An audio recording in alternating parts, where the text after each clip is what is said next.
Hey everyone, welcome back to the range. Got some subsonic ammunition to test out today. If any of you remember my test from last time, if not, I'll throw a card maybe here, or here, or here, or here, of the 5.7 by 28mm test where I tested M855A1, trying to get subsonic out of it to see how it would perform. Unfortunately, the 5.7 has a 1 in 9 twist barrel, which is not fast enough to stabilize M855A1 or M855. So I have my AR-15 SBR, which has a 10.5 inch barrel, but it has a 1 in 7 twist. So we're going to check velocity, bullet stability, and then we're going to test them against some body armor. For another test that maybe some of you haven't seen, I've tested SB193, which is a 5.7 by 28mm round, which is either a 55 grain full metal jacket or the newer lots are 62 grain.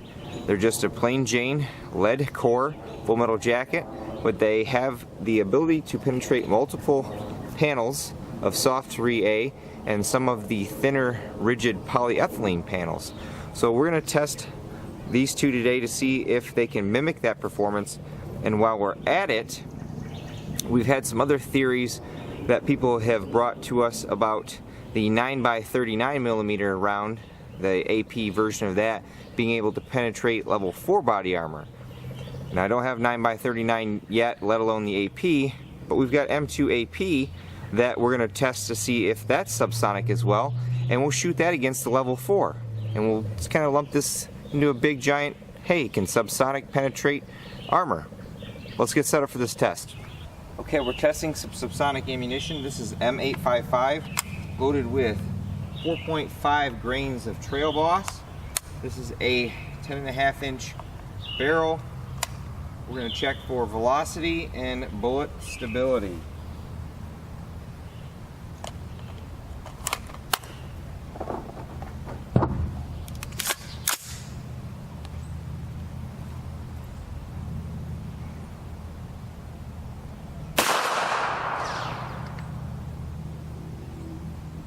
.1083.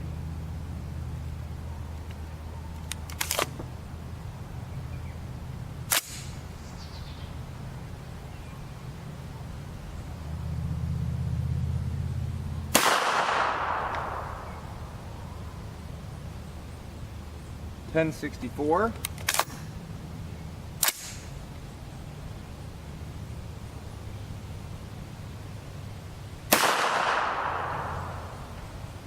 .1047.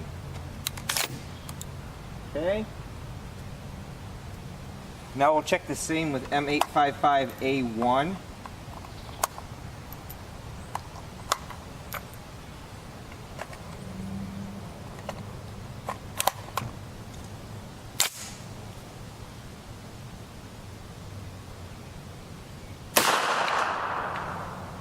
.920.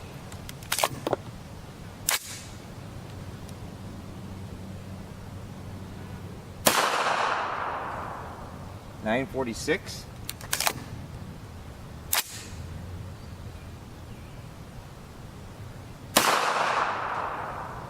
.925.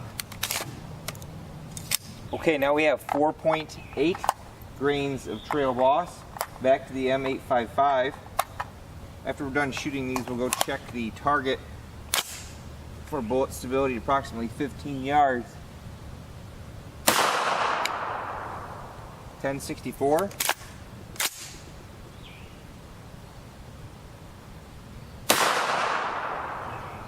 .1051.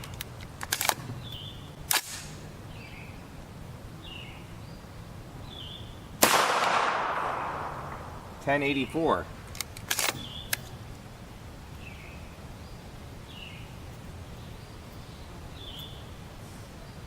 Looks like that's a good range to keep subsonic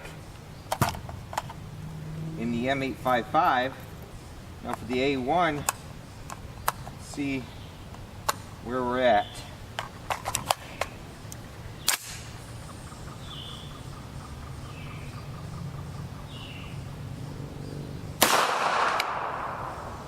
.966.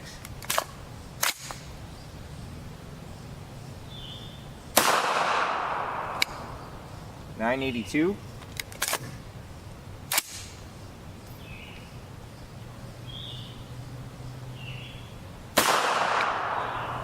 1007. Cool. They all stayed subsonic. At least I did something right. Alright, now we're going to test some M2AP at subsonic speeds. We have some Trail Boss again, start at 9 grains and work our way up. This is a 163 grain projectile. We'll shoot this out of the 1 in 10 twist barrel to make sure we're going fast enough for a longer, heavier projectile going subsonic speeds, and we'll see what we get.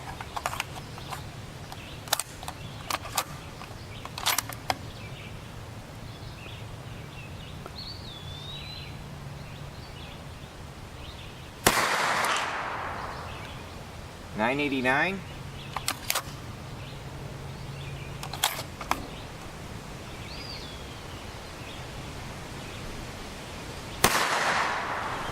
$9.20.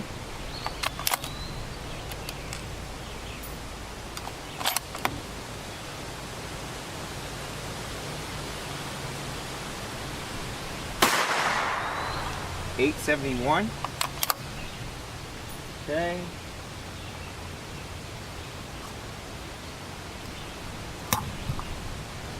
Now we'll do 9.5 grains of Trail Boss.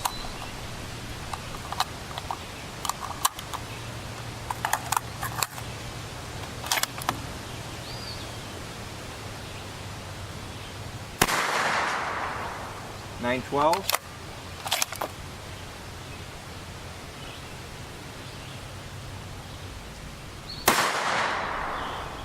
$9.20.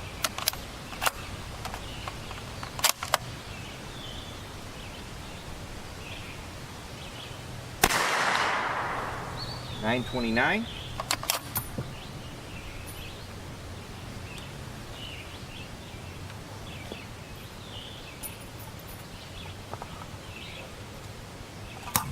And now 9.8 grains. Looks like we may be able to go 10.5 on these.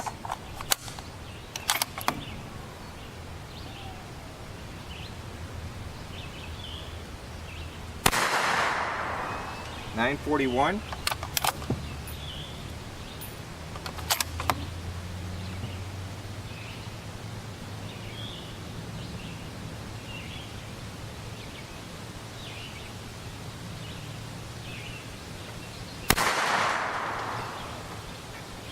$9.51.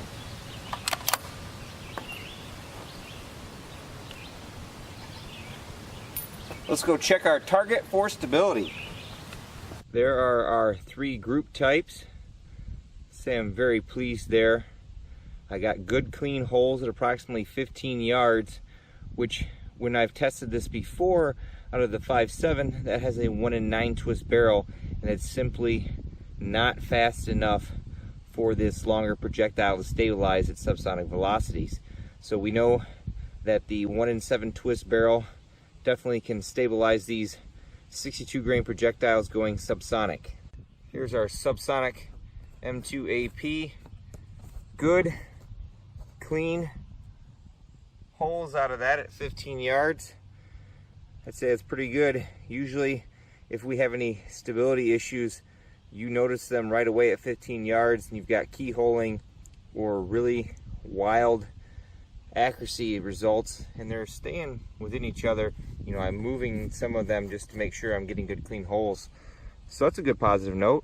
I think we'll stick with the 16-inch for this test for the 308.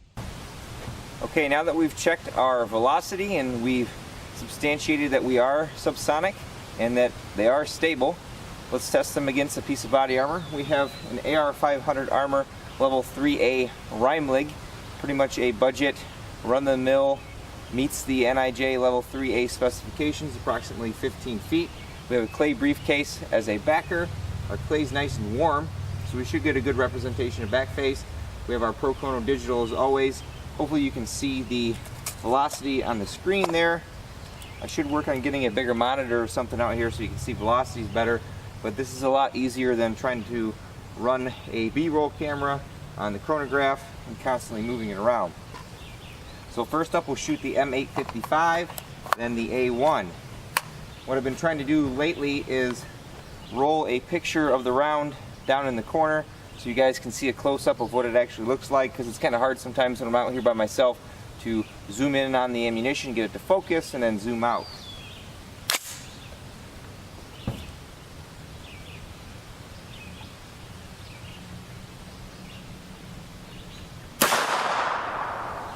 Velocity, 1084. Now the A1.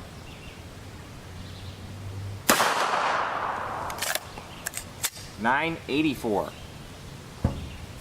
Here was our M855. We're a little on the low side there. I was hoping to be up there, about 1.5 inches away from a previous shot, but we should still be pretty good. Here was the A1. What do you all think?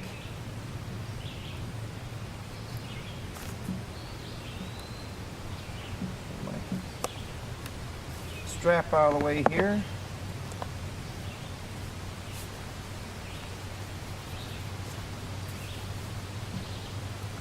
We have 2 clean holes right through this panel, right through there, and right through there.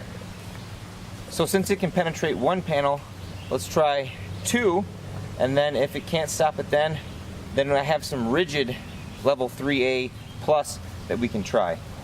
We have the briefcase set back up. We have the level 3A R.A.N.G.E on the back side, and on the front we have their level 3A hybrid from AR500 Armor.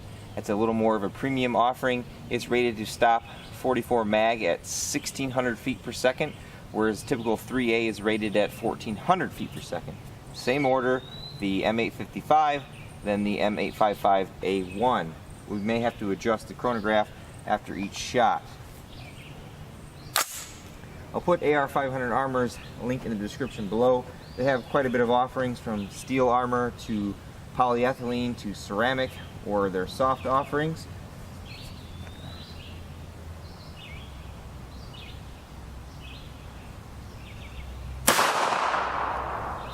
Velocity 1084. Let me go move the chronograph here. And now the A1.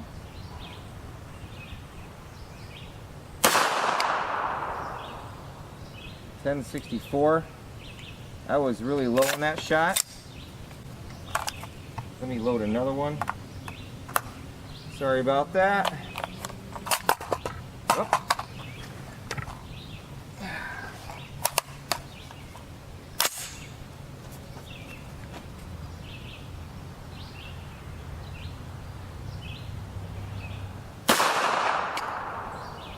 $9.67.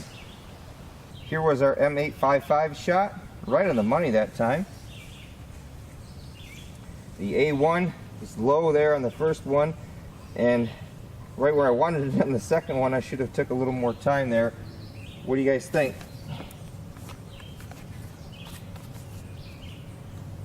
We are clean through all 3 shots on the first panel. That bottom one's definitely not a fair hit. So then on the second panel, here's the good shot there and right there. We still have 3 pass-throughs there.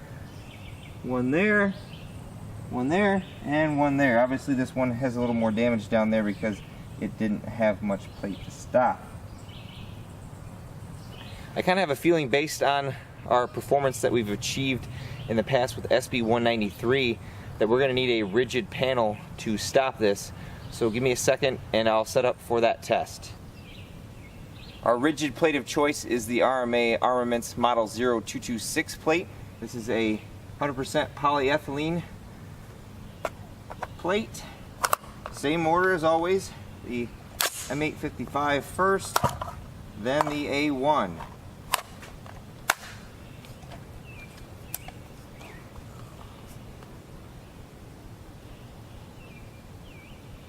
My chronograph a little on the low side.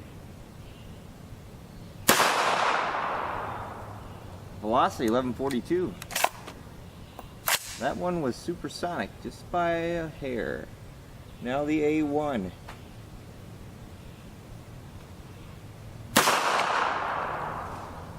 1007. I don't know if you guys could see that, but I saw some wood flying behind my briefcase, which means we probably have a penetration. Anybody want to place any bets if M855 was able to do it over M855A1? The straps are coming off. Here was the M855 shot right there, right where I wanted it to be actually.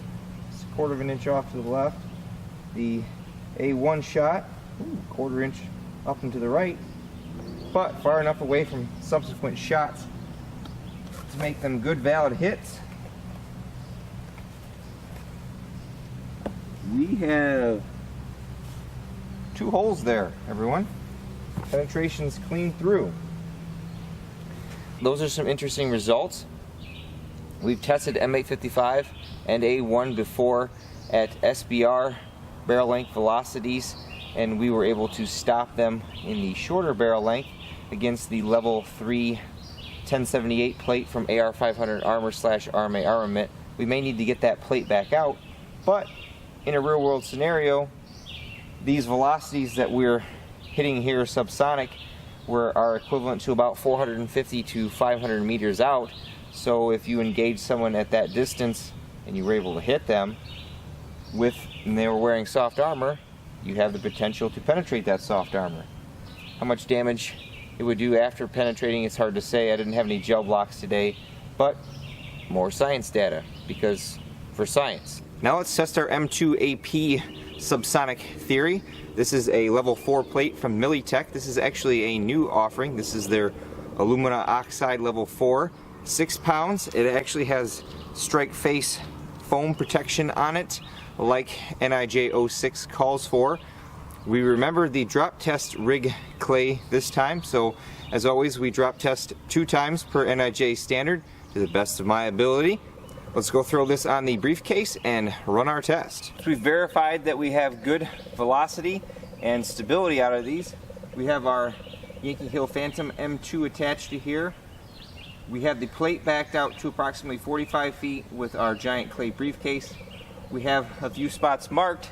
Internet lore says 9x39 subsonic. AP was able to penetrate a level 4 plate, I think a few times out of 7 or 8 shots.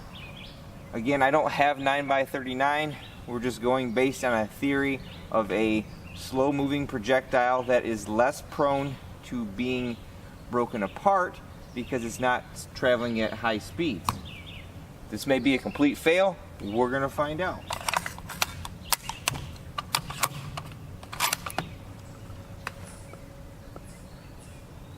We're gonna start at the top left of the plate.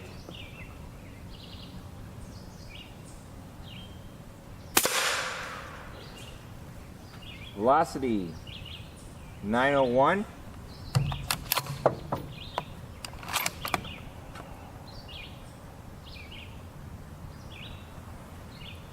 Now the right side.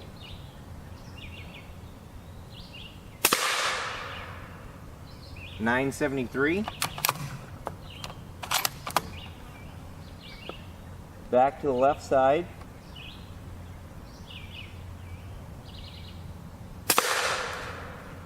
$887.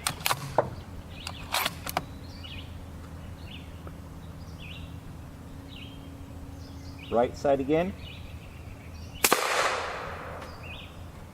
$965, unless that didn't read.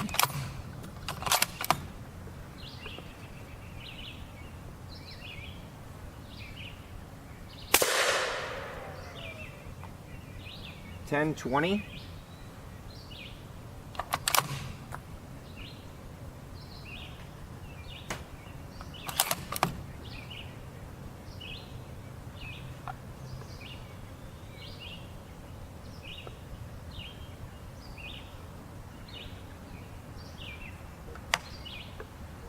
Let's actually go check that plate out and see what we're doing.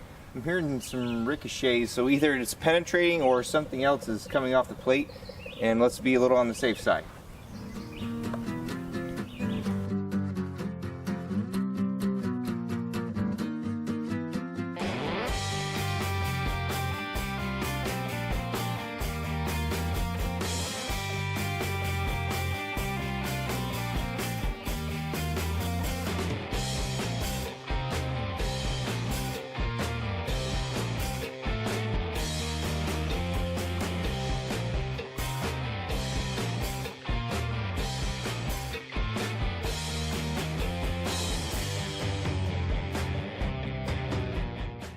I'm not sure how well you can see this.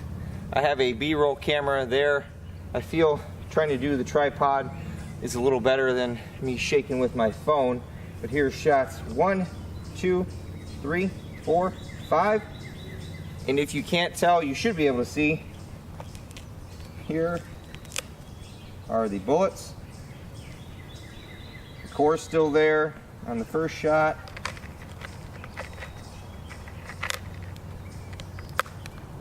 And on the second, even that ceramic does a pretty good job at subsonic speeds of breaking up that core.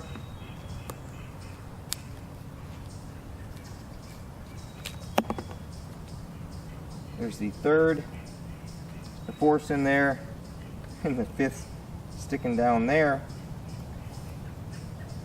Let's see what the back side of the plate looks like. I'm going to guess it's probably unscathed as far as back face goes.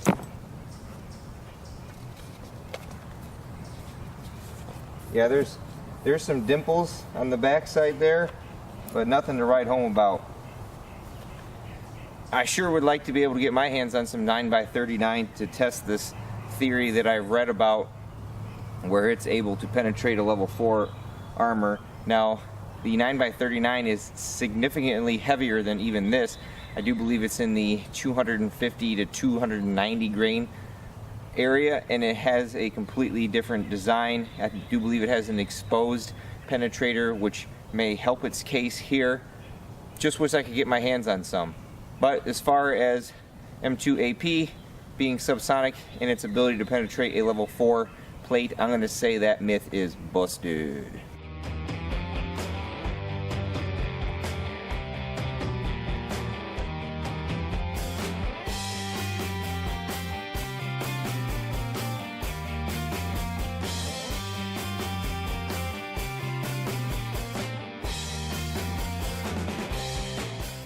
Well, there you all have it. We busted one theory about a subsonic round being able to penetrate a level 4 piece of armor, which has a ceramic strike face, which is really tough. We messed around with our M855 and our M855A1, and were able to duplicate what we've seen with the 55 grain or 62 grain SB193 from 5.7. I'd like to continue testing that ammunition on a thicker level 3A or possibly level 3 polyethylene plate to see if its ability to stay intact will help it penetrate at such low velocities. As always, I'd like to thank you all for watching, my Patreon supporters, MILITECH for providing me with these new plates. We'll run some tests on one of the other ones that we have in the future. Until next time, catch you at the range.